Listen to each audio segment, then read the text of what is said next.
복된 우리 성례 주일입니다. 그래서 오늘 이 하나님의 은혜와 감격이 넘치는 이런 주일을 함께 맞이해서 나눌 수 있게 하신 하나님께 감사하고 또 이런 은혜를 우리 성도들과 함께 누리게 하심을 인하여 진심으로 감사합니다.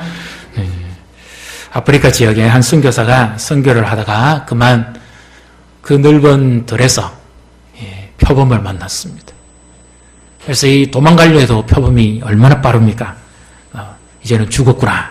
그래서 마지막으로 억울하다 싶어서 하나님의 일도 다 하지도 못하고 이렇게 하나님 어떻게 하면 좋을까요? 하면서 간절하게 생각해 보니까 기도해야 되겠다. 그래서 하나님 제발 저 표범이 마음을 바꾸게 해주십시오. 그렇게 기도합니다. 그랬더니 기도의 역사가 일어났는지 표범이 갑자기 태도를 바꾸면서 자기도 무릎을 꿇고 이렇게 해서 기도를 합니다. 오 주여 오늘 유용할 양식을 주시니 감사합니다. 그러고 그때 선교사가 불이 나게 도망갔다는 겁니다. 하나님의 지혜가 임하면 표범 앞에서도 삽니다. 어떤 분이 재미난 미국의 존 자웨트라는 이 의사분인데요. 이분이 이렇게 표현했어요.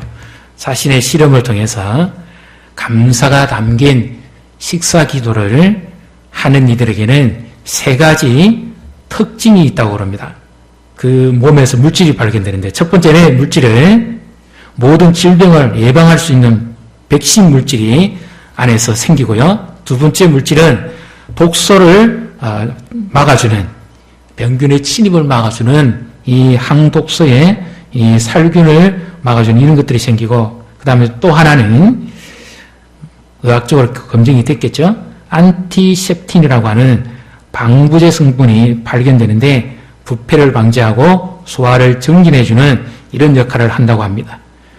그래서 우리가 기도할 때 그냥 먹는 거랑 감사함으로 담겨서 기도하면서 먹는 거랑은 완전히 우리 몸 자체의 모든 이 신진대사나 체내의 이 모든 작용들이 다르게 움직인다는 거죠. 그래서 감사하면서 드시는 것이 얼마나 축복인가 하는 것입니다. 가난하고 굶주리고 배고플 때 뭐든지 하나라도 먹으면 그거 얼마나 맛있어요. 얼마나 귀한 일입니까? 오늘 우리의 인생의 양식, 우리의 영혼의 양식, 우리에게 생명의 양식을 주신 이 말씀과 함께 찾아오시는 이 주님을 먹고 마심으로 우리 심령이 살고 우리의 삶이 새롭게 되고 하나님 은혜 가운데 복을 누리시기를 주님의 이름으로 축복합니다. 오늘 본문은 예수님이 잡히시기 전날 밤입니다. 그러니까 예수님이 마지막으로 이제 십자가를 향해서 가시는 시간이 하루 전날이면 불과 얼마 남지 않은 시간이죠. 그 황금 같은 시간을 예수님이 제자들과 함께 보내시면서 예수님이 이 주의 만찬이라 하기도 하고 또 주님의 성찬이라고 하는 마지막 이 만찬을 함께 나누시면서 그들에게 받아 먹어라. 이것은 너희를 주는 내 몸이다. 또 마셔라. 이것은 너희를 주는 내 언약의 피다. 제사함을 얻게 하고자 하는 피다. 그렇게 말씀하시면서 예수님이 성찬을 친히 제정을 하십니다. 그런데 우리가 좀 생각해 볼 때는 예수님이 정말 우리에게 죄를 용서해 주고 그리고 영생을 주시는 이런 귀한 자신의 몸과 자신의 피를 주실 것 같으면 한 가지 의문점이 있습니다. 무슨 의문점이에요? 예수님이 그래 하실 것 같으면 죽지 않으셔야 됩니다. 우리에게 영생을 주시는 분이 죽어버리면 어떡합니까? 영생을 주시려면 영원히 살아셔야죠. 자기는 죽으러 가시면서 이거를 먹으면 너희가 영원히 살 것이다. 그럼 이거는 너무 인간적으로 보면 이거는 뭔가 조화가 안 됩니다. 맞지가 않아요.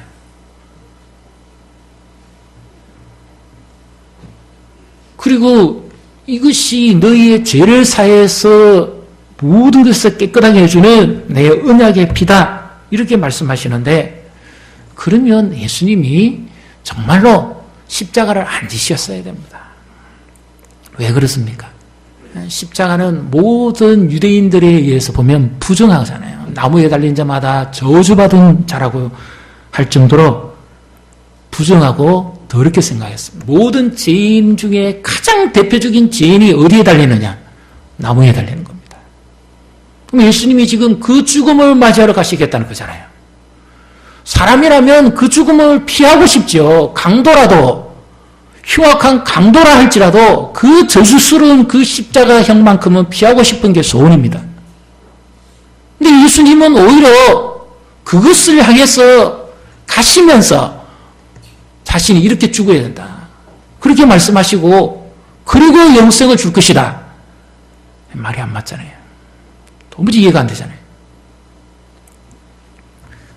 근데 예수님이 왜 이렇게 말씀하십니까? 오늘 우리에게 주시고자 하는 말씀이 뭘까요? 예수님 자신이 지금 이 떡을 취하시는데 우리도 조금 이따 하겠습니다만 원래 떡은 예수님이 그 많은 것 중에 하나를 선택해서 들어서 축복을 합니다. 축사를 하시고 감사기도를 하시고 그리고 이것을 뜯습니다. 찢어내는 거죠. 뜯어내는 거죠. 뜯어내어서 제자들에게 나누어 주십니다. 이것은 바로 예수님 자신이 십자가에 달리실 때 자신의 몸이 갈갈이 찢어지는 것. 채찍 맞아서 등가죽이 다 벗겨질 정도로 온몸에 핏자국이 안 베긴 곳이 없을 정도로 40에 하나 감하는 그런 매, 그 무서운 매를 예수님이 죄도 없으신 데 맞으시고 그리고 예수님 자신이 그렇게 부서지실 것에 관해서 말씀하는 겁니다. 사람의 몸에 못이 박힌다고 생각해 보십시오. 우리는 실수로 칼에 베이도 피가 나고 얼마나 따끔하고 깜짝 놀라고 아픕니까? 그런데 강제로 십자가 틀에 눕혀놓고 사람의 못을 박는데 어떻게 박습니까? 그 못이 조그만 못이 아니고 기차 철로를 고정시킬 수 있는 그만큼의 큰 못입니다. 특별히 죄수의 청을 위해서 준비하는 못입니다. 그 못을 사람의 손목에, 예수님의 손목에 박으면 신경이 끊어지고 뼈가 부서지고 뒤쪽으로 관통되는 거죠. 이 정도의 고통과 괴로움, 죽음이 아니고서는 결코 있을 수 없는 바로 그것을 예수님이 지금 말씀하신 겁니다.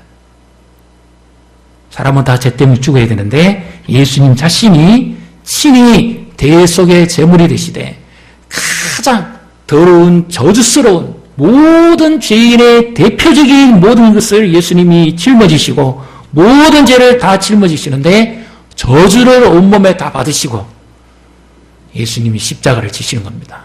왜 그렇습니까? 구약의 율법에 보면 모든 죄를 진 죄인을 부정합니다. 그럼 나시린도 그렇고 심지어 거룩한 것을 만지듯이 부정한 것 만지면 안 돼요. 심지어 부정한 것에 옷에 대기만 해도 그도 부정해집니다. 부정한 자가 침이 그에게 닿기만 해도 일주일 동안 정결 예식을 가져야 돼. 그렇게 부정하고 더럽습니다. 그런데 그 더러운 저주스러운 십자가를 예수님이 지셔야 된다는 것은 무슨 의미입니까? 예수님만이 가장 저주스럽고 더러운 것을 깨끗하게 하실 수 있는 예수님 자신의 능력이 바로 이 죄사함의 은총이라는 사실이죠. 그래서 십자가를 지셔야만 모든 인류의 죄가 깨끗하게 용서되는 겁니다. 믿습니까? 왜? 예수님께는 이 모든 죄를 깨끗하게 할 수 있는 능력이 있기 때문이죠. 그래서 모든 사람이 죄를 범했음에 하나님의 영광을 이루지 못하는데 예수님 자신이 이 자신을 주시고 우리에게 우리의 죄를 용서하시면서 자신의 몸과 피를 주시는 겁니다. 그래서 이것을 받아 먹으라는 거예요. 이것을 먹는 것은 비록 그 음식이었지만 그러나 실제로는 십자가에 달리시기 전에 예수님 자신의 몸을 그 제자들에게 주신 겁니다. 이것이 영생하는 양식입니다. 우리 굶주리고 배고플 때 어머니나 할머니가 옆집에 가서 잔치집이라든지 이렇게 해서 일 거들어주고 급하게 돌아오면서 뭔가 가슴쯤에 감추고 막 부르잖아요. 동네 여기부터 다녀오면서 뭐 부릅니까? 희자야, 순자야, 말자야 막 부르잖아요. 뭐 때문에 부릅니까? 빨리 오라는 거잖아요. 빨리 와. 예, 식기 전에 먹으라는 거야. 쳐라, 종 쳐라, 막 쳐라 막 부릅니다. 예, 왜 그렇습니까? 빨리 이거 먹으라는 거. 이게 뭐예요? 어머니의 사랑이죠. 그렇게 자신들은 굶주려가고 배고프고 힘들게 사셔도 그 자녀들은 먹이고 싶은 것이 부모의 마음이고 어머니의 사랑이잖아요. 바로 예수님이 지금 제자들에게 주시는 것이 꼭 그와 같습니다. 너희는 이 고달픈 세상에서 살아가는데 너희가 죄를 이기고 영생을 얻기 위해서는 이 양식을 꼭 먹어야 된다. 사람으로서 어떻게 우리가 그걸 먹습니까? 먹지 못하죠. 근데 예수님이 자신을 주시는데 그 어머니의 사랑도 못하는, 어머니가 아무리 맛있는 음식을 해줘도 그렇게도 맛있잖아요. 그래도 그 어머니가 못해주는 사랑이 있죠. 아까 우리가 찬양대에서 찬양을 드렸죠. 멈출 수 없는 사랑. 자신을 주시는 사랑. 어머니가 뼈골이 빠질 정도로 고생하고 수고해서 주시는 그 사랑도 이 예수님이 자신의 생명을 주시는 사랑하고는 비교할 수가 없는 거죠. 그래서 예수님이 그렇게 먹으시라고 축복하는 겁니다. 22절 같이 읽습니다. 오늘 본문 22절. 그들이 먹을 때에 예수께서 떡을 가지사 축복하시고 떼어 제자들에게 주시며 이르시되 받으라, 이것은 내 몸이니라 하시고. 예. 이것은 내 몸이다. 그럼 식인종입니까? 아니죠. 바로 그런 의미에서 우리에게 예수님 자신을 주시면서 이 몸을, 이 떡을 먹으라고 하신 겁니다. 그렇게 해야 우리에게 영생을 이길 수 있고 이 세상을 이길 수 있고 힘든 이 세상에서 헤쳐나갈 수 있기 때문에 예수님이 우리와 하나 되기시기 때문에 그래서 이거를 먹으라고 하신 겁니다. 그 다음에 예수님이 잔을 가지시고도 역시 뭐 하십니까? 감사기도 하시죠. 23절, 24절을 같이 읽습니다. 좌우 잔을 가지사 감사기도 하시고 그들에게 주시니 다 이를 마시매 이르시되 이것을 많은 사람을 위하여 흘리는 나의 피 곧 언약의 피니라. 아멘. 언약의 피라고 했는데 마태복음 26장 28절에는 이것을 더 분명하게 말씀합니다. 거기는 이것은 죄 사함을 얻게 하려고 많은 사람을 위하여 흘리는 바 나의 피 곧 언약의 피니라. 죄를 사해주기 위해서 흘리는 피라 그런 거죠. 희생양이, 어린 양이 잡혀 죽는 그것은 절기를 지킴으로 용서를 받았지만 이제 예수님 자신이 생명을 주시고 피를 흘려서 십자가에서 물과 피를 다 쏟아주시는 이것은 계속해서 또 이와 같은 사형을, 집행을 함으로써 용서받는 것이 아니라 영단번입니다. 한 번으로서 영원히 예수님의 피가, 효력 있는 피가 우리의 모든 죄와 허물을 용서하시고 우리를 구원하신 줄로 믿습니다. 네. 그래서 누가복음 22장 19절 이것은 너희로 해야 할 수는 내 몸이다 또 내 피다 하는 말씀이 바로 이 말씀입니다. 자, 피 흘림이 없으면 사심이 없기 때문에 마치 구약의 제물이 잡혀서 죽어가듯이 예수님 자신이 산채로 십자가에 달려서 우리를 위해 제물이 되시고 주실 것에 관해서 바로 하신 바로 그 말씀입니다. 그렇기 때문에 예수님이 오병이어 기적을 일으킬 때도 그렇고 칠병이어 기적을 일으킬 때도 그득그득 하늘을 향해서 축복하시고 감사하시면서 예수님이 나눠주십니다. 근데 이제 이 제자들과 함께하는 마지막 여기도 예수님은 감사하면서 주십니다. 한번 생각해 보십시오. 자신의 죽음을 감사하면서 예수님이 주신다는 것. 사람이면 병원에 있는 사람도 그렇고 중환자실에 있는 사람도 그렇고 뭐 교도소에 지금 수감 중에 있는 사람도 그렇고 사형 집행을 앞두고 있는 사형수라도 할 수만 있으면 피하고 싶은 것이 사람의 본능이죠. 근데 자기 자신을 주면서까지도 예수님은 감사하신다는 거예요.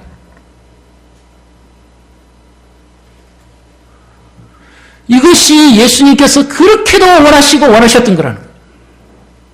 요한복음에 보면 내가 너희와 이렇게 함께 하기를 얼마나 기다리고 원했는지 모른다고 그렇게 말씀하십니다. 사랑을 넘어서 예수님은 자신이 제물이 되심에도 감사하면서 하나님께 자신의 몸을 맡기신 겁니다. 그래서 우리가 죄의 형벌에서 용서받을 수 없는 우리 죄인이 어떻게 용서를 받습니까?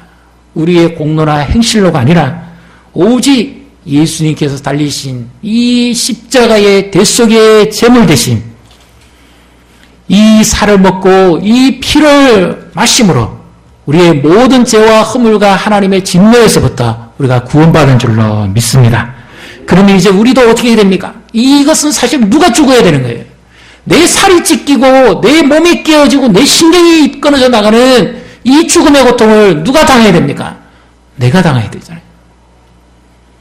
원래는 구약의 짐승에게 제수가 소를 안 쓰기도 합니다. 그러면 그의 죄가 이 제물에게 전가됩니다. 그러면 제사장은 이 짐승을 잡아서 뿔을 자르고 털을 벗겨내고 껍질을 벗겨내고 각을 떠서 부위 중에 더러운 것은 다 내버려 버리고 정결한 것만 불에 태워드립니다.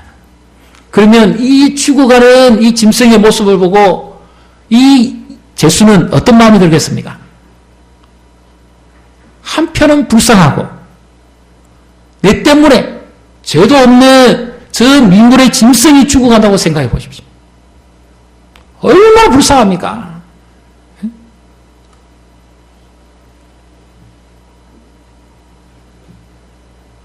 그것뿐만 아니라 저 제물이 대신 죽음으로 인해서 내 죄가 용서받았다. 한편 생각해 보면 얼마나 감사합니까?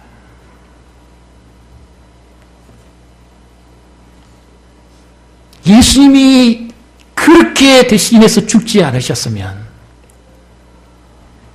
내가 십자가 지고 내가 죽어야 되는 거죠. 그래도 우리는 용서 못 받습니다.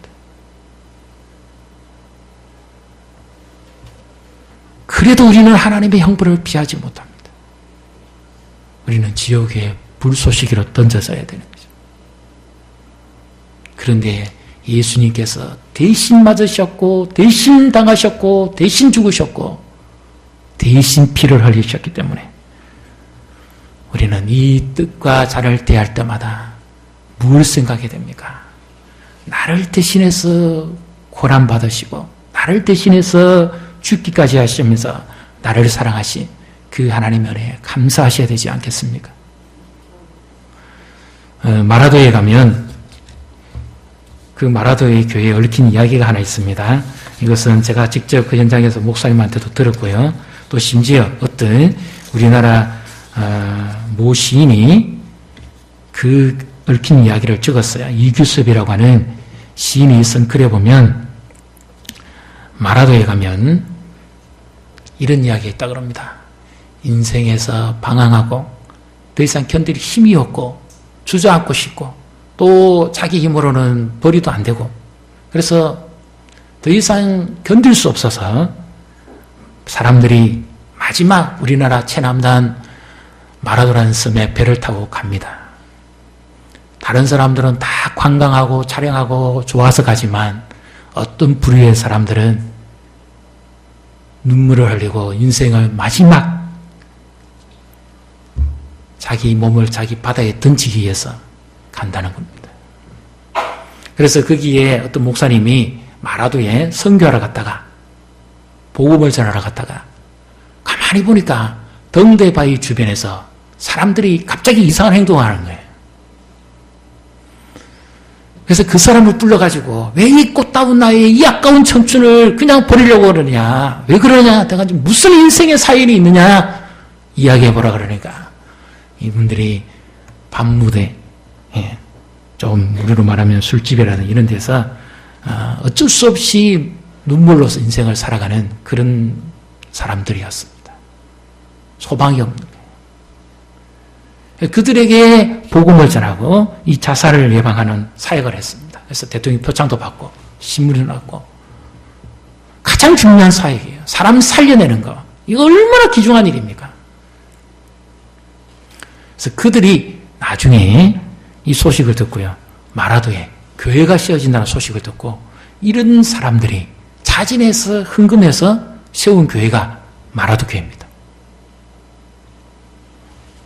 인생에서 낙인 찍히고 소망 없이 살아가던 그들, 한순간에 몸을 바람에 던져서 물에 빠져서 죽음을 자초하기로 원했던 그들을 복음을 전해서 건져내어서 그 죽음에서도 건져내고 인생 고통에서도 건져내고 그래서 그들이 감사함으로 세운 교회가 마라도 교회예요. 그럼 우리는 하나님 앞에 얼마나 감사합니까? 오늘 성찬을 대하시면서 이 감사가 넘치기를 축복합니다. 이 구원받은 감사, 이 구원의 즐거움이 충만하기를 주님의 이름으로 축복합니다. 그리고 하나님 예수님께서 우리에게 이 인생을 살아가면서 기진맥진하지 않도록 하기 위해서 주신 그 생명의 양식이 날마다 우리에게 풍성해서 이 세상도 승리하고 감사함으로 기쁨으로 살아가는 저와 우리 성도님들, 우리 모든 지체들이 다 되시기를 주님의 이름으로 축복합니다. 이제 이 시간 우리 순서를 좀 바꿨어요. 성례식을 거행하도록 하겠습니다. 먼저는 주보를 좀 보시면 우리